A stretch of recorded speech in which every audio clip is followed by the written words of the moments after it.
Um assunto polêmico, um assunto que ainda assusta muita gente, embora seja um assunto muito necessário. Mais do que premente a discussão sobre esse assunto aqui na PUC TV e no Brasil afora, que é a reforma agrária. Esse é o tema do programa Papo Dinâmico, que já está no ar.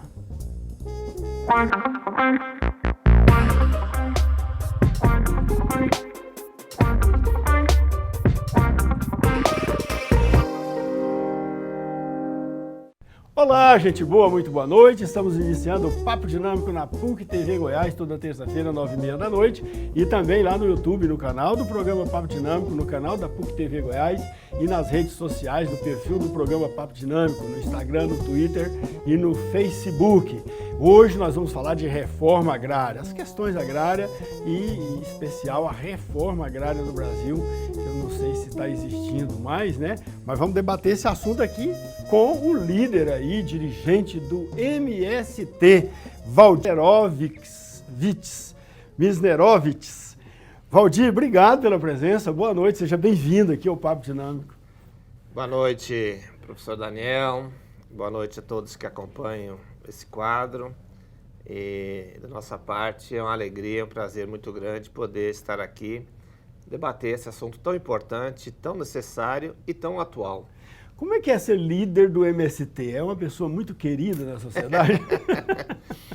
É assim como o movimento, né? Eu costumo dizer que a gente é amado e é odiado ao mesmo tempo, né? Amado por aqueles que defendem essa causa, que é a da democratização da terra e da justiça social, porque é uma relação direta entre democratizar a terra e fazer justiça. E aqueles que defendem um projeto de sociedade onde a concentração da terra, da riqueza, portanto, eles produzem a morte. Então, eles nos odeiam, né? Os que concentram a terra, concentram o poder, exploram, eles não gostam de nós. Mas aquelas pessoas que são o oposto, que querem uma sociedade com a democratização da terra, com a justiça, com oportunidade para todos, esses já nos acompanham e nos amam, assim como o movimento. Ele é polêmico, né? O MST é uma das organizações que desde a sua origem ele é polêmico, né? Tem os que o defendem incondicionalmente e há os que o combatem, né? Mas o atual governo quis, pelo menos ensaiou aí alguma movimentação no sentido de criminalizar o movimento sem terra no Brasil. Conseguiu? Em que medida essa empreitada do governo teve êxito ou não? Pois é, essa não é a primeira vez que o MST sofre uma tentativa muito forte de combate. O MST nasce ainda no período final da ditadura militar. Na década de 80, a decisão da existência do MST em 82, aliás, uma curiosidade, a decisão de construção do MST se deu no encontro que ocorreu aqui em Goiânia, em setembro de 1982, e aí foi fundado em 1984, quando do seu primeiro encontro. Então ainda era um período do final do período do regime militar. Nós sofremos a tentativa de impedir que a gente existisse ainda pelos militares. E depois nós tivemos o período do Collor. O Collor se elegeu com um discurso de nos combater e tinha como um dos objetivos combater. Eu entro no MST, na militância do MST, justamente no período do início do governo Collor. Foi um período muito difícil. Mas, para nossa sorte, o Collor permaneceu apenas 2 anos e a sociedade o tirou a partir daquela grande mobilização que houve. Depois nós tivemos uma pequena transição com o governo do Itamar, que foi um governo que reconhece o MST e recebe pela primeira vez em audiência no Palácio do Planalto, e a gente discute, então, a questão da reforma agrária como uma necessidade, e ele reconhece o MST como um interlocutor legítimo dessa bandeira. Aí depois nós tivemos os governos Fernando Henrique. O primeiro ele ficou indiferente, tentou ficar indiferente. No segundo mandato, a partir do aprofundamento da sua política neoliberal, ele também resolve nos combater. E foram períodos difíceis que nós passamos, em especial os últimos 2 anos do seu segundo mandato, foi governos numa tentativa de nos desarticular e nos combater. Então, foi períodos difíceis. Eu também estava na militância, vivi essa época como dirigente do movimento. E agora nós temos esses últimos anos desse governo atual, que é um governo que, desde o período da campanha, deixou muito claro o seu desejo, a sua vontade de nos combater de todas as formas.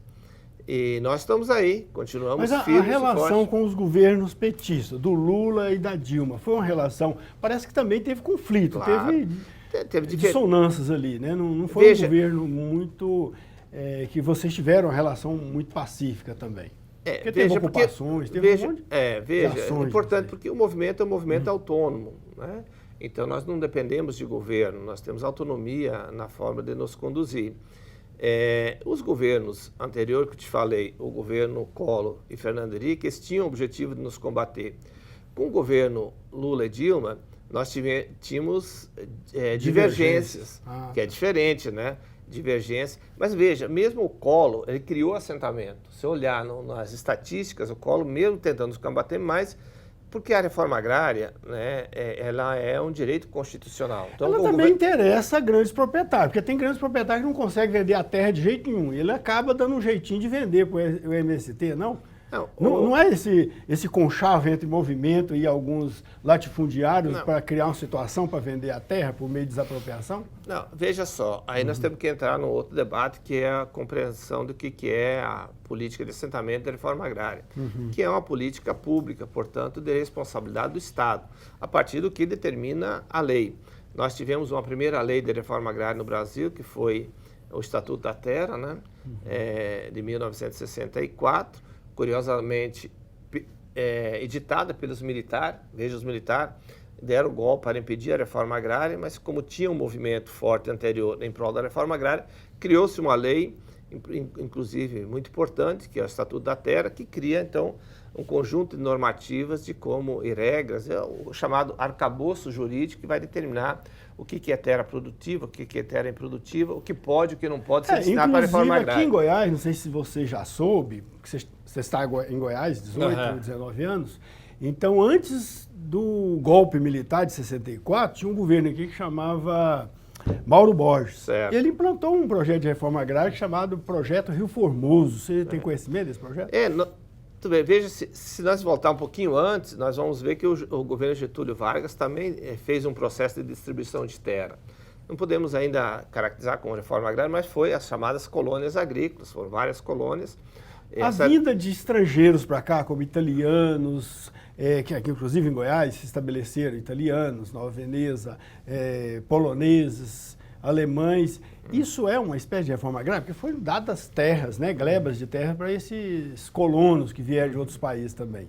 Veja, do ponto de vista da definição clássica do que é reforma agrária é uma criação lá que vem do final do século XVIII, século XIX e XX, ou seja, ela é muito do mesmo período do advento do capitalismo enquanto modo de produção, tanto é que a reforma agrária ela é um conceito e uma política burguesa, criado pela burguesia. Na verdade, é injusto falar que o MST é comunista, né? Porque vocês querem aumentar os proprietários, né? Veja, a reforma agrária... Porque proprietário de terra não é comunista. A reforma agrária foi cunhada como uma bandeira da burguesia, como uma forma de fortalecer o próprio capitalismo, porque o latifúndio, historicamente, foi um empecilho para o desenvolvimento das forças produtivas. Inclusive, então, acabava criando um problema para dinamizar o capitalismo. Então, a reforma agrária se cria e ela se define como uma política de Estado que tem como objetivo a democratização da terra. Você pega chama reforma agrária, por isso é a reorganização da estrutura fundiária de uma determinada sociedade. Então, lá na Europa, iniciou-se a reforma agrária ainda naquele período. Então, nós tivemos N experiências, o que a gente classifica de reforma agrária clássica ou reforma agrária burguesa. No caso brasileiro, nós só fomos ter a primeira lei de reforma agrária Valdir, na só um década de instante. 60. A realidade brasileira. Certo. Vamos fazer um pequeno intervalo e no próximo bloco você fala então da reforma agrária no Brasil, então. Ok. Tá bom? Ok. Daqui a pouquinho a gente volta.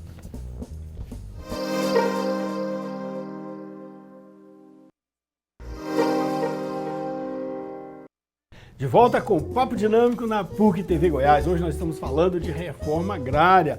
Então, no bloco anterior, você falava, fazia um apanhado geral da histórico aí da reforma agrária e quando foi passar para o Brasil, a gente fez um pequeno intervalo. Queria que você continuasse o seu raciocínio. Muito bem. Então, eu estava dizendo antes que a primeira lei de reforma agrária foi o Estatuto da Terra, no período militar.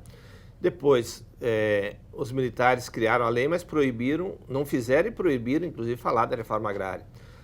As lideranças camponesas que lutavam pela reforma agrária no período anterior, uma parte foram assassinadas, uma parte foram exiladas e uma parte foram presas, né? E desarticulou todo um movimento muito importante que nós tínhamos em prol da reforma agrária.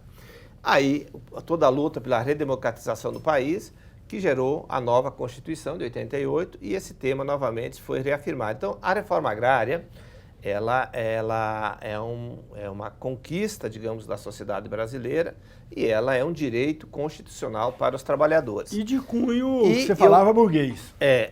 Porque a reforma agrária capitalista. é um tipo de reforma. A humanidade, aí nós temos que remeter de novo a entender as tipologias de reforma agrária que a sociedade mundial já experimentou. Nós tivemos vários tipos de reforma agrária. A que predomina é a chamada reforma agrária clássica burguesa, que foram reformas agrárias feitas pela burguesia, governos burgueses, para dinamizar o próprio capitalismo. Então, a economia burguesa.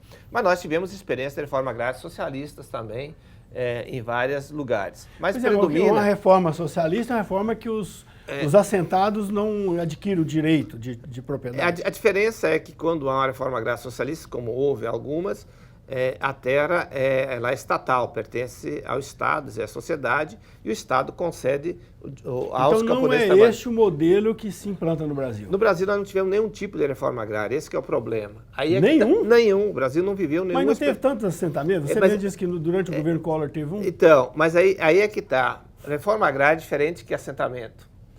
Ah, tá. Vamos esclarecer para deixar pronto. Então, essas questões. Reforma agrária, no seu conceito essencial, é um processo amplo de distribuição de terra, de mudança da estrutura fundiária. Você tem uma estrutura fundiária concentrada, você faz o quê? Você pega e distribui essas terras. Uma das experiências, inclusive, de reforma agrária burguesa mais clássica, estudada, é no Japão, feita imposta pelos Estados Unidos. Os Estados Unidos impuseram aos japoneses um tipo de reforma agrária para desenvolver o capitalismo lá. Então, e se nós tivéssemos tempo, podemos discutir N experiências que teve pelo mundo afora. O Brasil, apesar de ter uma lei que permite fazer uma reforma agrária, ela nunca foi feita. Então, não foi feita a reforma agrária nem no período do Estatuto da Terra, né, porque era o regime militar impediu.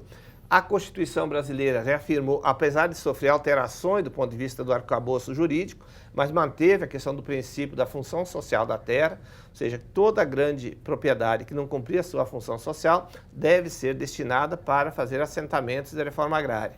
O core é que nem o governo Sarney, que chegou até a anunciar um plano nacional da reforma agrária, não cumpriu. Depois veio o governo Collor, como eu expliquei, nos combateu e não fez reforma agrária.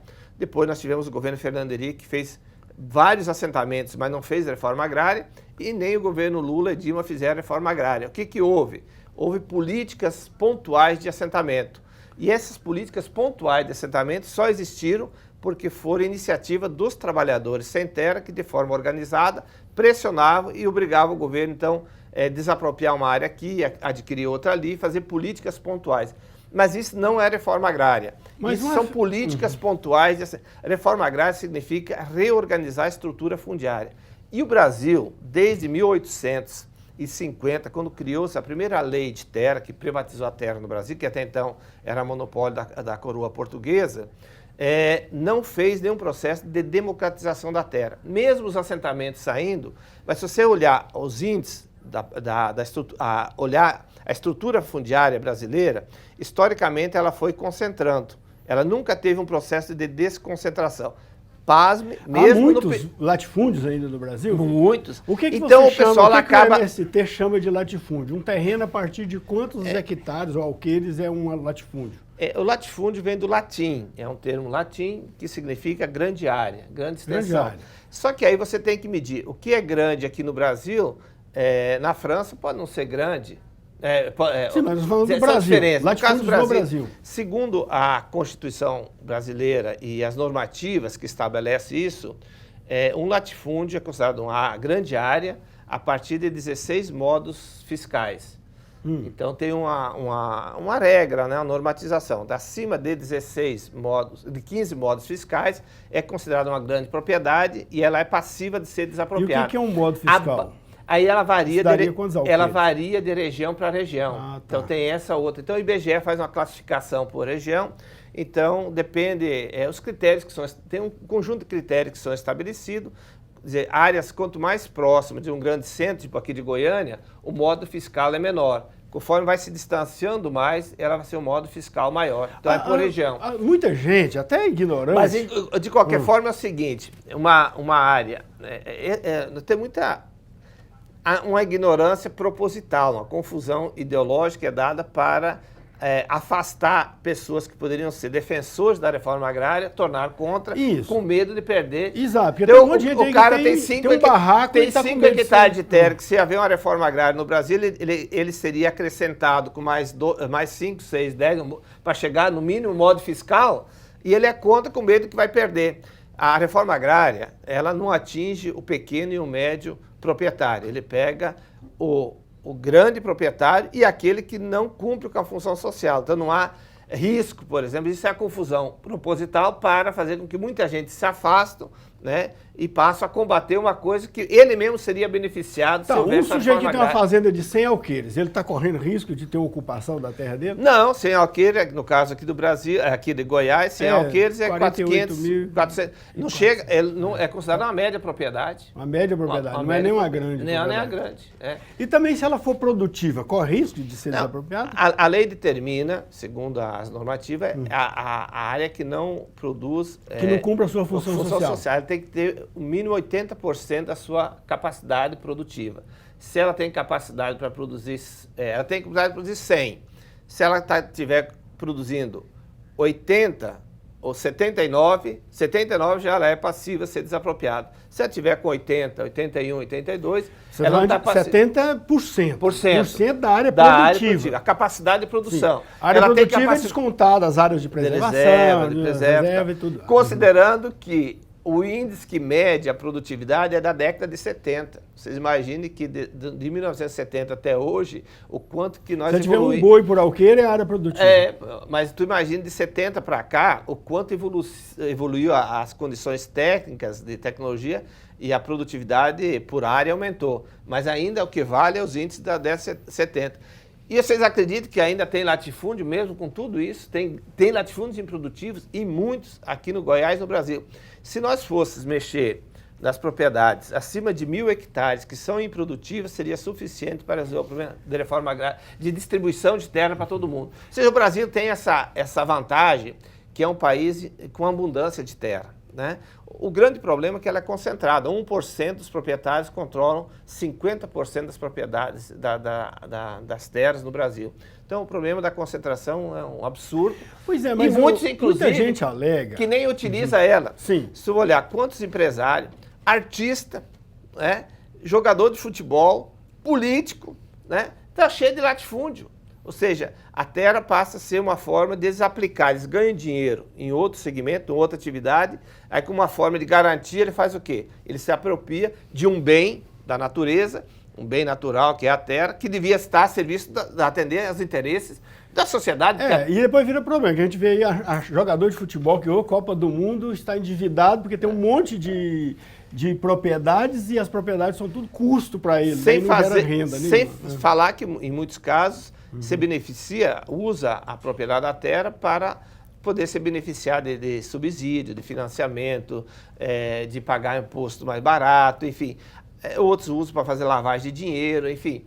ela perde totalmente o sentido, enquanto que a terra, como bem na natureza, devia estar a serviço do conjunto da sociedade, fundamentalmente para produzir alimento. A terra devia ser um bem que devia ser acessível, assim como a água deve ser um bem natural acessível a todos, a terra deve ser um bem acessível para todos, para produzir alimento, para nos alimentar, e não para especular. As pessoas utilizar para especular para reserva de capital. Valdir, você disse aí que o movimento surgiu ali por volta do regime militar, então tem aproximadamente o quê? Uns 50 anos de existência. Não sei se vocês já celebraram os 50 anos de existência, as bodas de ouro do Movimento Sem Terra, mas disse também que, apesar disso, de ter tanto tempo já existente no Brasil, e parece que está muito bem estruturado o Movimento Sem Terra, mas não há uma reforma agrária ainda do Brasil, que existem assentamentos pontuais. Como é que o movimento do Sem Terra se sustenta? Muito bem. Primeiro, eu queria só terminar um raciocínio de antes, que eu disse, o governo Collor e Fernando Henrique tentaram nos combater, e esse governo também. Por que não consegue combater o MST, destruir o MST? Sabe por que eles não conseguem nos combater? Quanto mais nos combate, mais nós nos afirmamos e crescemos, é justamente porque a causa que nós defendemos é a causa mais justa desse planeta, que é a democratização da terra e nela produzir alimento. Quem é contra que alguém produza alimento? Quem é contra dar oportunidade para todo mundo? Então, é por isso que nós estamos firmes, e não será esse governo que tenta também nos destruir, vai conseguir. Nós vamos sair, cada tentativa de destruição, nós saímos mais fortalecidos. Ok, nós vamos fazer um pequeno intervalo e já voltamos. Então, vamos ver quem na sociedade, além do próprio movimento do Sem Terra, quem na sociedade, quais outras instituições apoiam o movimento Sem Terra no Brasil.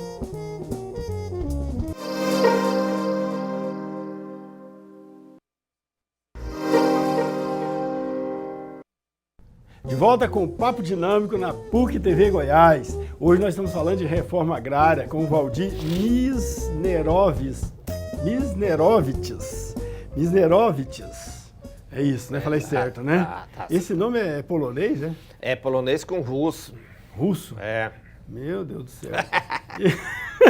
Você, então, sua família veio num desses assentamentos lá, quando o Brasil abriu, né, para estrangeiros, italianos, poloneses. Acho que foi fugindo da Segunda Guerra Mundial, não foi?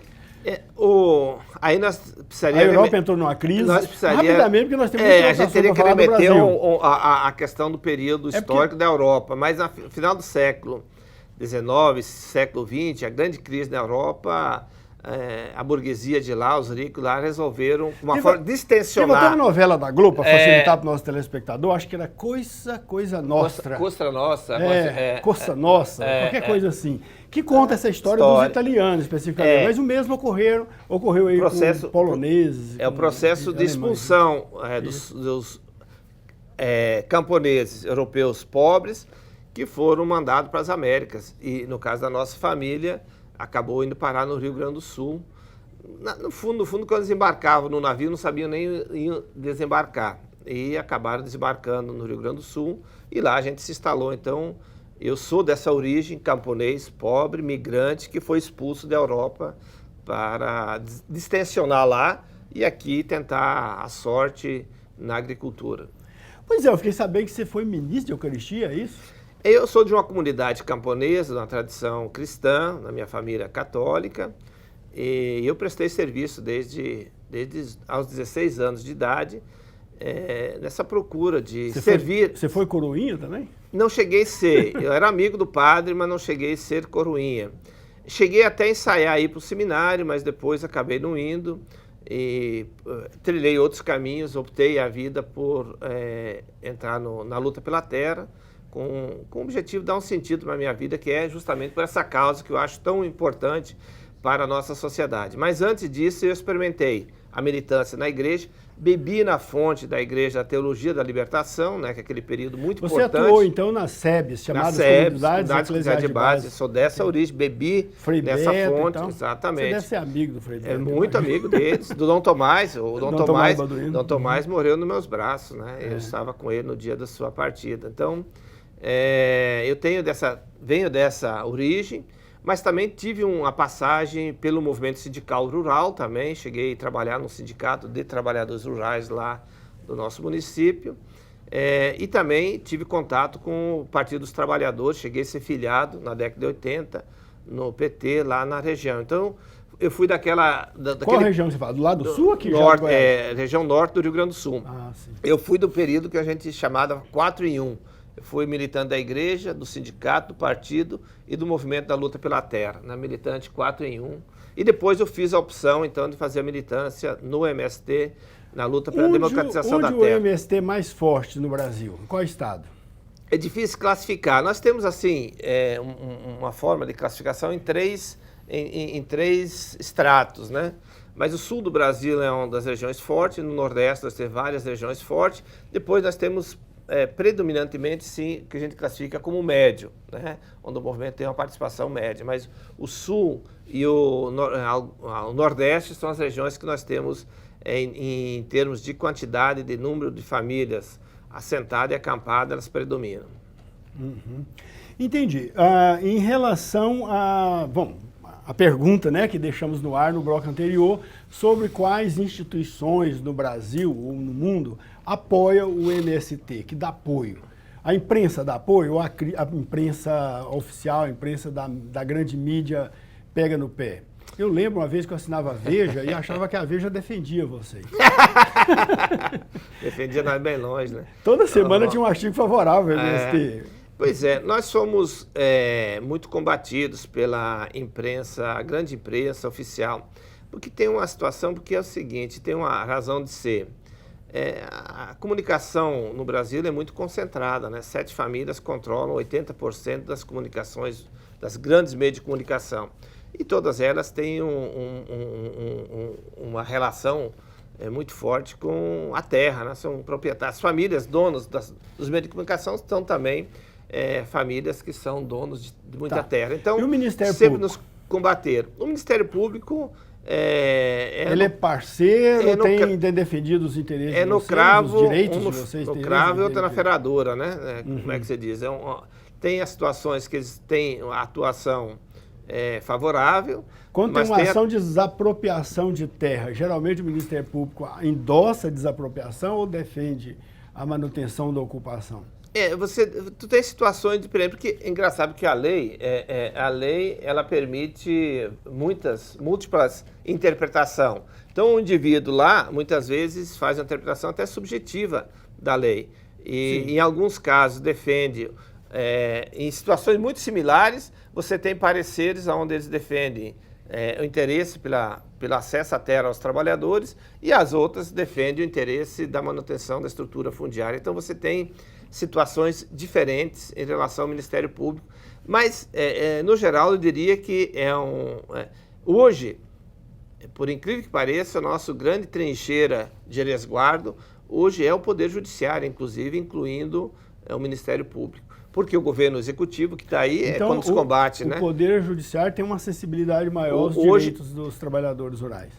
Hoje, quem está conseguindo fazer alguma coisa de tentar impedir o avanço dessa sanha desse governo que está aí de nos destruir, combater, e todas as outras formas de luta, tem sido o Poder Judiciário ali que nós temos conseguido alguma coisa para frear e segurar esse processo. E os partidos políticos? Quais deles estão com vocês e quais partidos têm agenda contrária? Nós temos relações com todos os partidos de centro-esquerda, né, digamos assim. Quer dizer que tem gente do MDB que apoia o movimento de vocês. Nós temos do MDB, temos do PDT, nós temos... do PDT também? Do PDT, nós temos gente que nos apoia. Então você vai pegar esse pessoal, né? Até nós pegamos em algumas situações apoio até do PSB. Então você tem nós se articulamos, digamos assim, como o movimento não é um partido e não impede relações com outros, nós somos um movimento autônomo, a gente se relaciona com... Então tem lideranças hoje do MST que atua em partidos diversos. Nós temos presença, militantes nossos, base, que em alguns casos se elege vereador, vice-prefeito, até prefeito em algumas regiões, de partidos diferentes, apesar de que nós temos uma orientação política e ideológica de esquerda, né? Então, faz um recorte, né? Se quiser um recorte, pega aqui. Pode-se dizer, então, que o partido que mais vocês se PDT, PSOL, PCdoB e PT são os partidos onde a gente tem mais identidade. Mas PSTU. Mas aí é um partido mas que nós temos contato com eles, temos relações e tal, né? Temos relacionamento político, inclusive em algumas frentes amplas, a gente se articula no mesmo campo com esses vários partidos aí. Mas isso, nós também avançamos para esses de centro, como diz, do MDB, PSDB, PSB, nós temos bons contatos e boas relações. E nas igrejas? Quais igrejas que são mais simpáticas à luta de vocês? Não. Sei que na Igreja Católica tem até a CPT, que eu acho que tem alguma relação com vocês. Que inclusive a CPT, nós, assim, no processo histórico, nós consideramos a CPT como a nossa mãe, porque ela surge antes do MST, mas ela dá todas as condições para a gente surgir. Então a gente considera, digamos assim, na nossa forma de nos entender, a gente vai dizer, a CPT é a mãe do MST. Então, a Igreja Católica, na origem do movimento, lá na década de 80, os principais aliados nossos da igreja foram a Igreja Luterana do Brasil, a Igreja Luterana e a Igreja Católica como principal aliada. Hoje as coisas mudaram, hoje há uma proliferação muito grande de igrejas. Nos assentamentos tem muitas manifestações religiosas? Inclusive, hoje a presença menor é da Igreja Católica, que predomina as igrejas evangélicas, das quais a gente convive, porque o movimento não faz essa separação. Para participar do MST não precisa declarar seu crédito religioso, né? Ou ter religião, não ter, qual é a religião. Assim como o partido. Nós não perguntamos para ninguém se ele tem filiação e qual a filiação partidária, assim como a sua opção sexual. Então, são movimento popular e essas questões de cunho pessoal é de cada um, a gente não interfere. Não interfere. E os movimentos sociais, quais movimentos estão com vocês aí? Porque tem um monte de movimento. Tem movimento dos negros, tem movimento feminista, movimento LGBTQI+, e outras coisas. Esses movimentos se alinham com vocês, se juntam em alguma ação? A gente vê movimento aí de caminhoneiro, movimento, sei lá, de quem mais? Eu diria que todos os movimentos de caráter popular, né, eles estão no nosso campo, nós ajudamos. Aí são movimentos de tipos, de bandeiras, de objetivos diferentes, né, de pautas diferentes, mas são todos movimentos que a gente se articula numa grande frente. Inclusive, nós reunimos no campo, nós reunimos um grande movimento que chama os povos dos campos, das florestas e das águas, que envolve, então, pescadores, povos indígenas, quilombolas, pequenos agricultores e sem terras, numa grande frente que a gente articula todos esses movimentos em torno dessas bandeiras. E na luta urbana, vai desde movimentos de luta por alimento saudável, luta por moradia e outras pautas, né, de direitos humanos, que são pautas gerais da sociedade, de cunhos popular, das quais a gente se articula e constrói aliança, jornadas de luta conjunto, enfim, toda uma construção aí. São vários espaços que a gente tem. E hoje o grande espaço, uma novidade, assim, um novo, é que com o advento do Papa Francisco, e logo no início ele criou um grande movimento internacional, reunindo todos os movimentos populares internacional. E reunimos, inclusive, periodicamente com ele, esses movimentos.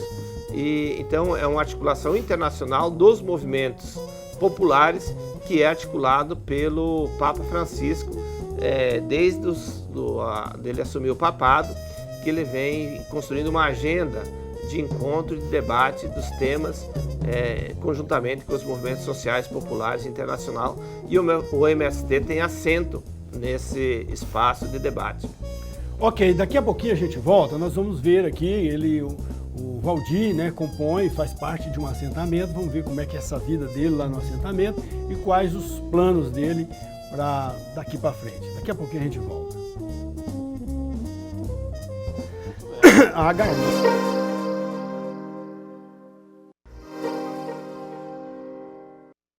De volta com o Papo Dinâmico na PUC TV Goiás, toda terça-feira, 9h30 da noite. E hoje nós estamos falando aqui de reforma agrária com o Valdir Misnerovics. Ele que é diretor, né, dirigente do MST. Então, Valdir, você está morando hoje num assentamento conquistado lá pela luta do MST.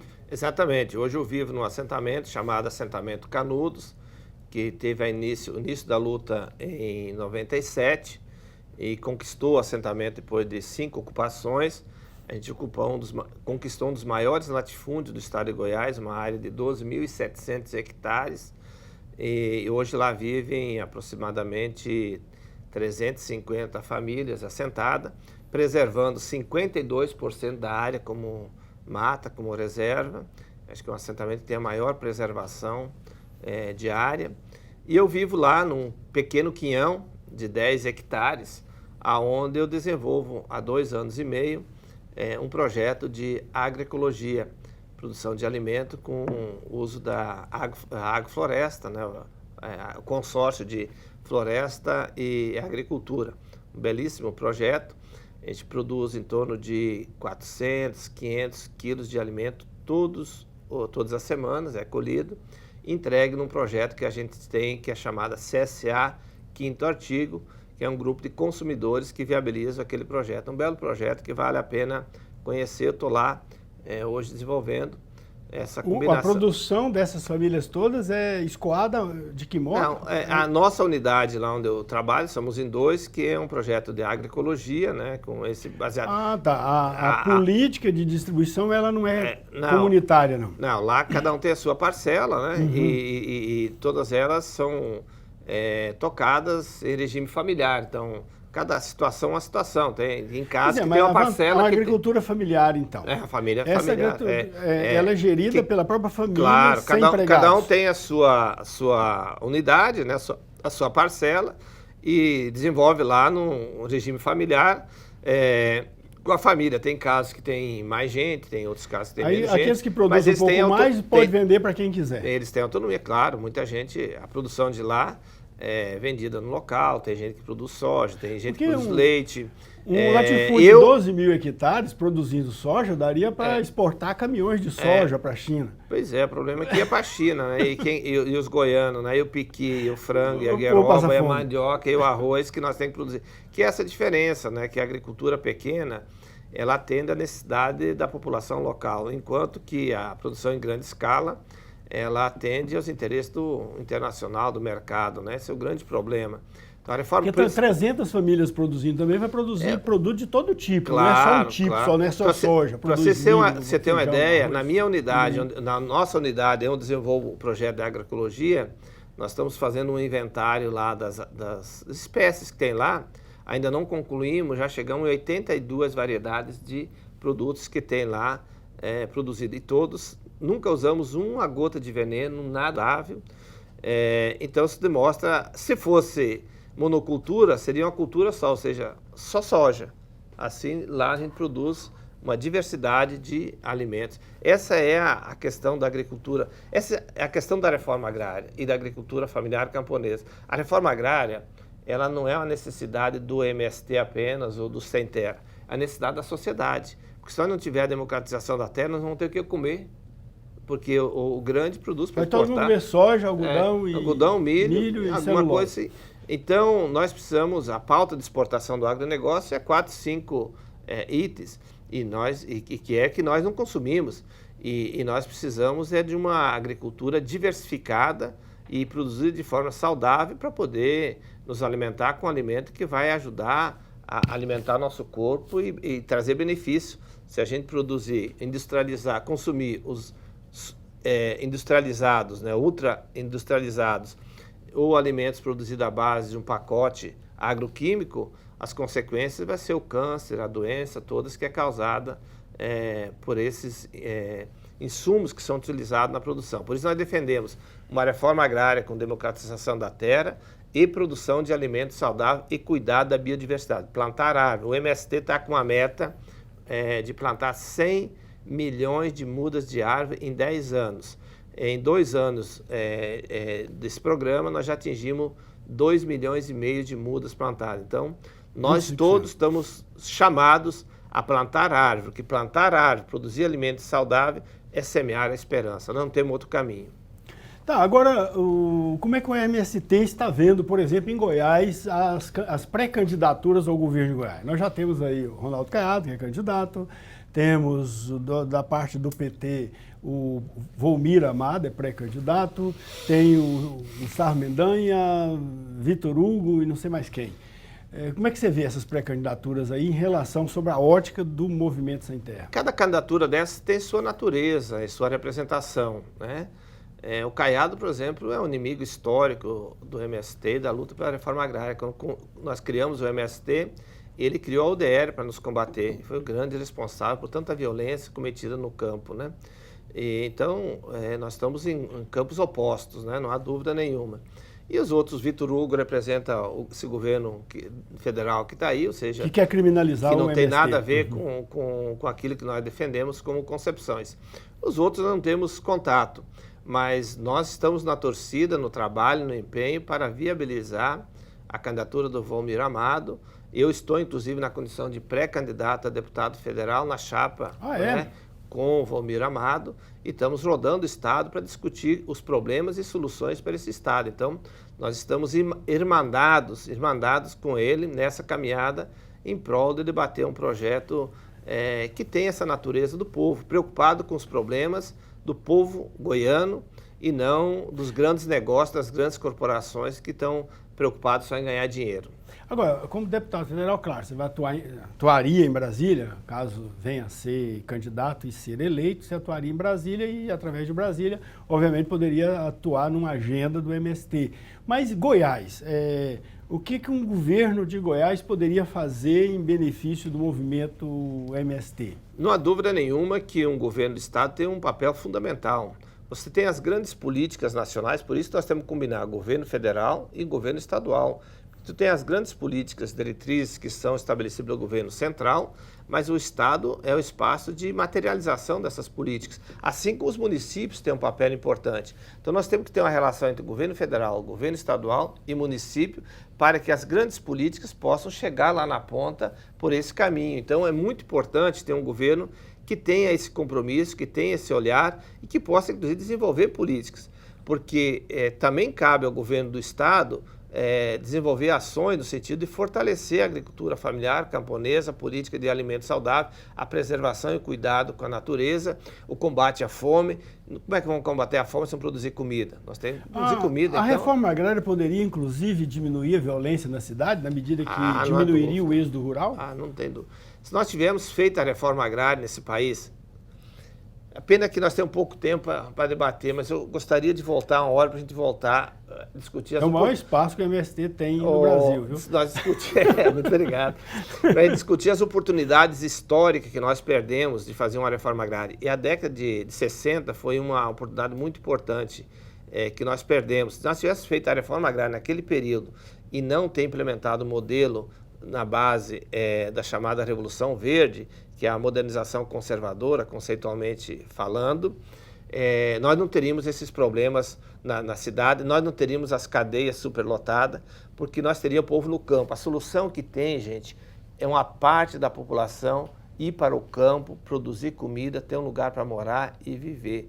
As pessoas tendo condições de viver no campo, é menos gente da cidade, resolve o problema, melhora a vida de quem fica na cidade e melhora o campo. Nós não vamos resolver o nosso problema social, econômico e ecológico se nós não fizermos a democratização da terra. E de saúde também, porque a pessoa ficando na cidade aqui sem desorientada, ela acaba se entregando. Eu gostaria até que uma hora alguém despertasse interesse, fazer uma pesquisa nos bairros mais periféricos aqui de Goiânia, perguntando: você toparia ir morar no campo se tivesse terra e as condições para produzir?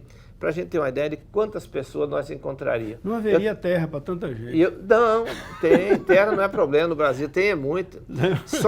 Só aqui, no raio de 100 quilômetros de Goiânia, nós vamos ter pelo menos 5 latifúndios acima de 10 mil hectares. Só esse fosse distribuído e feito assentamento, já desafogava bastante Goiânia, e em troca seria abastecida com o alimento que seria produzido nesse assentamento, que hoje que vai para a China, e nós poderíamos produzir comida para os goianos aqui, o frango, a gueroba, ovo caipira, o queijo, a carne de lata e assim por diante, que é a comida que nós comemos, né?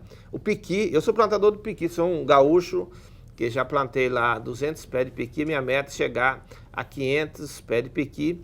Engraçado, enquanto muitos no latifúndio derrubam o piqui para plantar soja para vender para a China, eu estou plantando piqui, que é justamente para o alimento nosso, nossa cultura. Então, nós precisamos repensar isso aí. O campo precisa ser revisto, né, para que a gente possa reequilibrar a sociedade. Nós estamos com uma sociedade desequilibrada.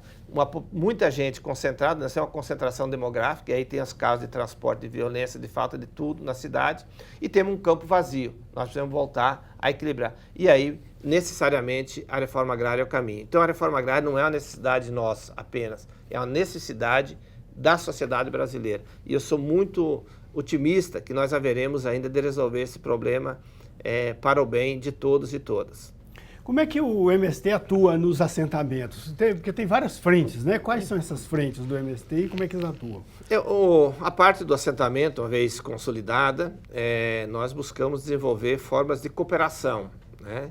A produção diversificada e de forma cooperada. Então, a cooperação, né, são associações, são cooperativas, são grupos informais, mas toda a nossa orientação é no sentido de a gente ter uma produção local, para atender a necessidade local, e que ela seja feita de forma que tenha viabilidade econômica, né? Porque necessariamente o agricultor também, além de ele se alimentar, ele precisa ter uma renda, e aí você tem que ter uma atividade econômica que garante a renda, e para isso a gente tem que organizar um conjunto de ações. E, novamente, é importante ter políticas públicas. As políticas públicas são fundamentais para poder ajudar a viabilizar economicamente a vida dos assentados. E a nossa tarefa é cobrar dos governos, né, do Estado, políticas que possam estruturar a condição para as pessoas viverem bem lá no campo.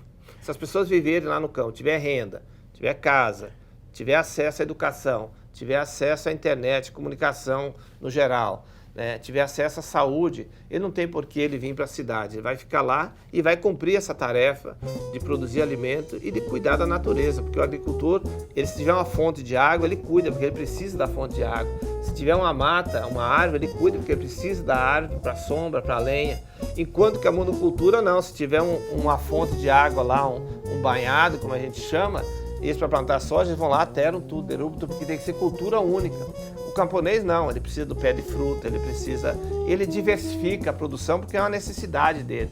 E ao fazer isso, ele está contribuindo também para o equilíbrio com a natureza. Nós precisamos cuidar da nossa casa comum, como diz o Papa Francisco. Se nós continuar destruindo tudo, implementando uma monocultura e destruindo as condições de fazer agricultura, como é o caso dos venenos que contaminam o solo, as águas, nós vamos se viabilizar enquanto espécie. Ainda há tempo de nós nos salvar, mas é preciso de uma grande guinada.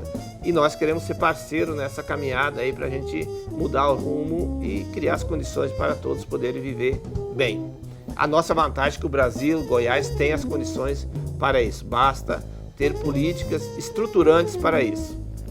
Nossa, vê aí, ó, é uma versão, né, da reforma agrária sob o ponto de vista da sustentabilidade. Valdir Misnerovitch. Misnerovitch. Obrigado pela presença, muito boa noite, viu? Valeu a pena. Eu que quero agradecer muito pela essa oportunidade, agradecer a todos que acompanharam. Quero deixar sempre à disposição para fazer o debate, mas também para as pessoas que tiverem interesse em conhecer nossas áreas, nossa experiência, conversar com outras pessoas também.